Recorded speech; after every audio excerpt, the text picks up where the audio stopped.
Kalau misalnya kita mendengarkan dengan headset atau earphone, coba beri jeda, coba kontrol volumenya, kontrol waktunya.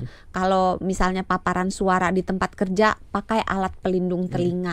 Kalau misalnya kita ada kebetulan tinggal di tepi jalan yang tidak henti-hentinya ada suara, misalnya tinggal di samping rel kereta gitu kan, betul. itu coba tanam pohon di depan di area yang paling banyak paparan suaranya.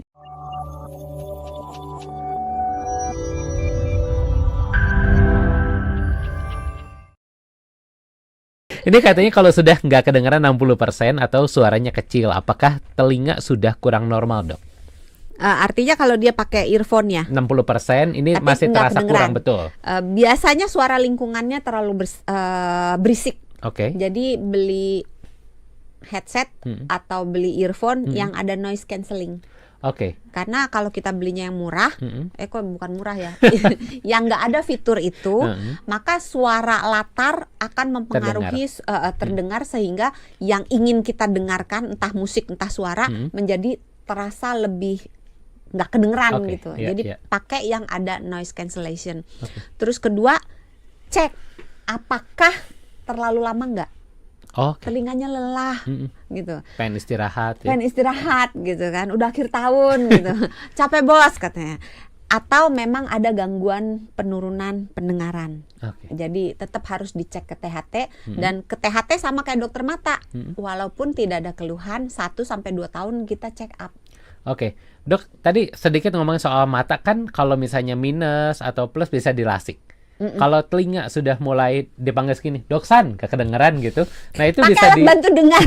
Bisa diobatin nggak sih? Tergantung penyebabnya. Karena sesederhana ini banyak ya. Bahkan pasien saya sendiri, anak kecil datang batuk pilek gitu kan. Kan standar kalau batuk pilek kan periksa tenggorokan, periksa hidung dan periksa telinga. Begitu dilihat telinganya, banyak kotorannya. Dan ketika ditarik kotorannya itu bisa segini panjangnya berapa nih? Ada 2 cm, 1,5 cm sampai 2 cm. Jadi kotoran itu terlalu banyak dan menyumbat telinganya sehingga dia nggak dengar. Apalagi kalau dia sering pakai earphone. Earphone itu kan dimasukkan ke dalam telinga. Sehingga kalau ada kotoran telinga di luar kedorong ke dalam ya. Malah makin kedorong ke dalam. Jadi sebaiknya kalau memang kotoran telinganya itu cenderung yang menggumpal, jangan pakai earphone. Pakainya headphone, jangan yang dicolok ke kuping lah. Earphone. Pakainya yang kayak dipakai Hans yang menutup telinga. Jadi kotoran itu nggak kedorong ke dalam gitu. Dikeluarin, fungsi pendengarannya baik. Tapi kalau misalnya ternyata bukan karena penyumbatan kotoran itu, Dok, memang pendengarannya sudah terganggu aja, apakah sebenarnya bisa sembuh? Tergantung penyebabnya. Kalau misalnya dia karena kerusakan saraf, biasanya tidak. Jadi yang bisa dilakukan itu adalah mencegah supaya fungsi pendengarannya tetap di situ dan tidak bertambah turun dan memperbaiki fungsi pendengarannya dengan alat bantu dengar. Baik. Semoga menjawab ini untuk Pak Taufik. Berikutnya juga ada sahabat sonora Rian. Malam, Dok, ini mau tanya kalau pakai headset tiap di kendaraan itu lama-kelamaan ada efeknya nggak? Nah ini juga banyak nih, Dok, kalau lagi naik motor misalnya pakai headset ataupun juga di kendaraan umum tadi ya, naik KRL gitu sering banget kita lihat ada yang pakai headset gitu sepanjang perjalanan. Iya, penggunaan headset aturan umumnya cuma bisa 60 menit.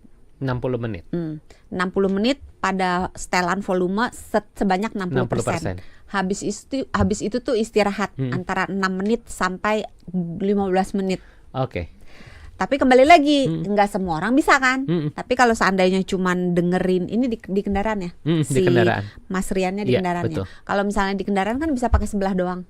Betul. Pakailah teknik itu, pakai sebelah, terus nanti istirahat lagi, ganti ke telinga yang sebelah, nanti ganti lagi ke telinga yang sebelah, setiap 1 jam diganti gitu. Itu jangan lupa volumenya, dan setelah itu diistirahatkan telinganya. Karena nggak berarti gantian terus jadi aman bisa sepanjang hari gitu. Betul. Tetap harus diistirahatkan. Terus dia nanya bahayanya ya. Bahayanya adalah kalau terlalu lama paparan suara, apalagi keras secara terus-menerus dalam jangka waktu yang dalam jarak yang dekat. Jadi makin dekat makin bahaya ya. Itu akan merusak saraf pendengarannya, merusak bulu-bulu halus di sepanjang liang telinganya, sehingga fungsi penurunannya akan menurun. Fungsi pendengarannya akan menurun. Ketika fungsi pendengaran menurun, biasanya berjalan bersamaan dengan tinnitus.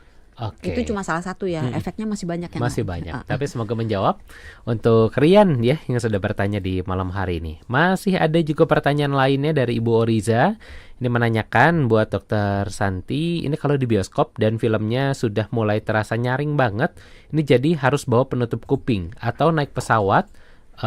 Ini kuping sejenak jadi budak, jadi harus pakai penutup kuping. Apakah itu suatu keadaan yang normal, Dok? Terima Iya, kasih. normal. Makasih Bu Orisa pertanyaannya. Itu memang keadaan yang normal ya ketika kita misalnya di bioskop suaranya kenceng, terus begitu keluar agak nging gitu. Iya, itu biasa gitu. Terus ketika kita mengalami perubahan ketinggian entah dari atas turun ke bawah, maksudnya dari terbang mau mendarat atau dari Bawah mau ke atas atau mungkin penyelam gitu. Seringkali mengalami rasa penuh, rasa nggak enak di telinga, kadang-kadang bisa jadi sakit dan itu bisa ditangani dengan menutup telinga. Kalau misalnya lupa bawa penutup telinga, tutup dengan telapak tangan.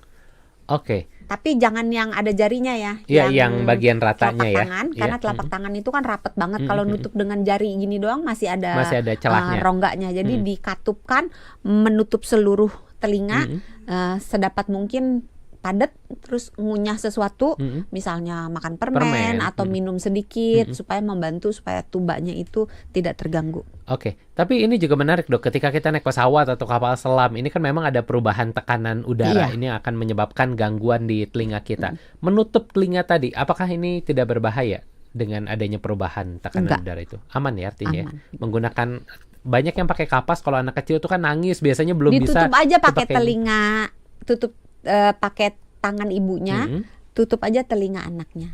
Oh, terus kata ibunya, repot Dok, saya nggak bisa ngapa-ngapain di pesawat. Ya kan cuman pas naik aja atau pas turun aja. Kalau udah di atas udah enggak. Biasanya udah enggak. Terus kalau males ya udah kasih makanan aja atau kasih minuman. Biar ngunyah ya. Biar atau ngunyah. kalau masih dalam usia menyusui juga bisa Dikasih ASI. Dikasih ASI ya. Oke, baik. Semoga menjawab ini untuk Ibu Oriza Sativa di malam hari ini. Dok, waktu kita udah tinggal sedikit. Mungkin ada highlight dari tinnitus ini, apa yang bisa disampaikan pada sahabat Sonora supaya tidak terkena tinnitus, apa yang harus mereka jaga dan juga mereka lakukan. Mengingat zaman sekarang penuh dengan suara yang tidak berhenti gitu, kita harus belajar mengendalikan suara.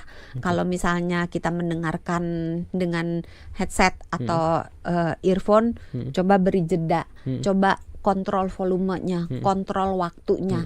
Kalau misalnya paparan suara di tempat kerja, pakai alat pelindung telinga. Kalau misalnya kita ada kebetulan tinggal di tepi jalan yang tidak henti-hentinya ada suara, misalnya tinggal di samping rel kereta gitu kan. Betul. Itu coba tanam pohon di depan di area yang paling banyak paparan suaranya. Jadi arah suaranya itu paling banyak, tanam pohon di situ. Kalau bisa pohon yang besar lebih baik, kalau nggak bisa pohon yang merambat-merambat itu yang digantung. Kalau kadang-kadang kan kita nggak punya lahan ya. Betul. Pakai yang digantung pot itu tapi daunnya menjuntai ke bawah, itu bisa memecah suara sehingga dia bisa melembutkan suara gitu.